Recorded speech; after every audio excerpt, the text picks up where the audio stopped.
बप्पा रावल की वंश परंपरा में जन्मे मध्यकालीन इतिहास के उस सोरे शिखर एकलिंगनाथ दीवान महाराणा सांगा का देश के सबसे बड़ी पंचायत में अपमान हो जाता है और इसके प्रत्युत्तर में केवल खाना पूर्ति होती है। तब यह सोचने का विषय है कि भारत को राणा सांगा के बारे में बताने में हमसे कहां चूक हुई। शायद हम यह बताने में चूक गए कि जिस इब्राहिम लोदी को राणा सांगा ने खतौली और धौलपुर 2 युद्धों में पराजित कर उसके प्रभुत्व को नष्ट किया, कम से कम उस इब्राहिम लोदी के लिए तो राणा सांगा बाबर को निमंत्रण नहीं दे सकते।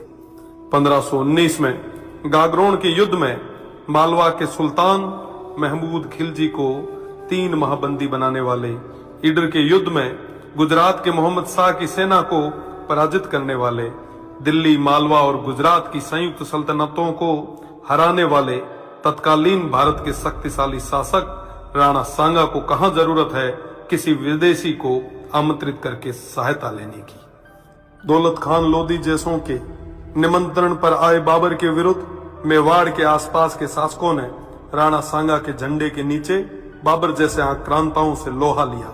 जिस राणा सांगा के साथ आमेर से पृथ्वीराज जी कछवाहा, बीकानेर से कल्याणमल जी, जोधपुर से मालदेव जी, मेड़ता से मीराबाई जी के पिताजी रतन सिंह जी व वीरमदेव जी, ईडर से भारमल जी, बूंदी से नरबत जी हाड़ा, सिरोही से अखेराज जी देवड़ा, सादड़ी से झाला अजय जी, चंदेरी से मदीनी राय प्रतिहार जी, हसन खान मेवाती सहित आसपास के सभी सरदारों का सहयोग हो, उन महाराणा सांगा को किसी विदेशी की सहायता की आवश्यकता नहीं।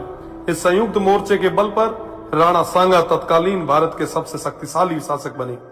फलस्वरूप स्वयं बाबर ने राणा सांगा को अपना सबसे बड़ा शत्रु बताया।